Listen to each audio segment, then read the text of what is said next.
Another theme I want to bring up is something that you talk about in the book of feeling like you belonged in the room. So this idea of imposter syndrome of like, wait, do I belong here? Should I be here? How do I find my place? And you talk about how you had to kind of grow into that. I wonder if you could share a little bit about your journey of being like, I belong. Yes. First of all, this is the part in the book that people who even shock me that they relate to this, even to this day. I mean, Tommy Vitor, who's a longtime friend of mine, one of the hosts of Pod Save America, he and I co-hosted an episode with him, and we were talking about how we still get nervous when we see Barack Obama, which is really funny. We both worked for him for a long time. But I talk in the book about how when I was first starting out in the White House working for President Obama, that I was so worried about saying the wrong thing or saying something stupid. And he is a uniquely gifted orator, but also brilliant thinker. So it's not an unfounded concern, but but I was so worried about it that it was almost paralyzing. I was like, I don't want to be in the meetings because what if I say something stupid?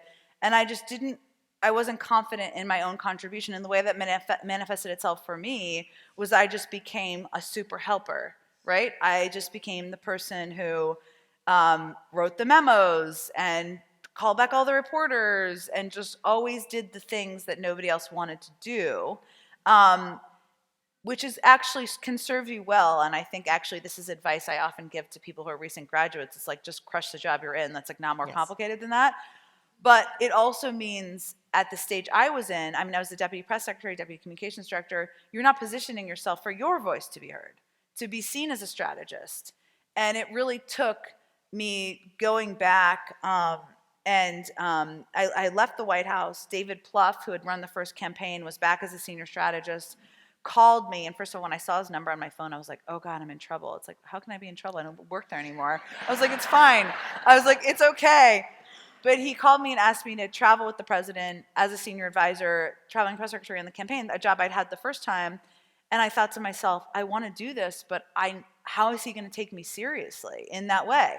And I called Robert Gibbs, who'd been the first press secretary for Barack Obama, who had been a mentor of mine. And I said, how do I convince him that I am a person who he should listen to? And he said, act like you belong there because you do. And at a certain point, he'll believe you. Everybody will believe you. And so will you. I mean, which sounds very simplistic. And sometimes when people hear it, they think it means fake it till you make it. Not really. I mean, sometimes you have to do that.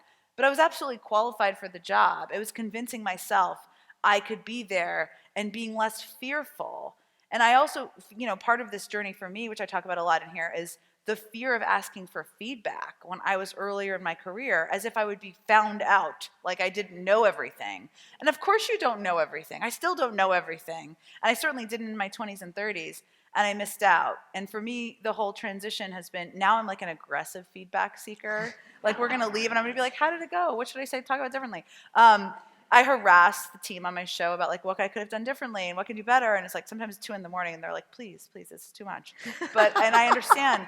But that's been a transition for me, but it took some time. And I wish I would have known that earlier. I appreciate how honest you are in the book about the toll it took on you. And I think it's something that we often feel, but we don't say, Yes. which is that when we're avoiding something, it has a cumulative effect of Yes. how we show up. And Yes. so I feel like I want to write Robert Gibbs a thank you note for saying. I've written many. Yes. Well, I mean, and you're so generous in the book about mentors and about how you have learned by part of your research is calling others who had been in this position and learning widely and deeply. I have to ask, I'm sure you've been asked this before, but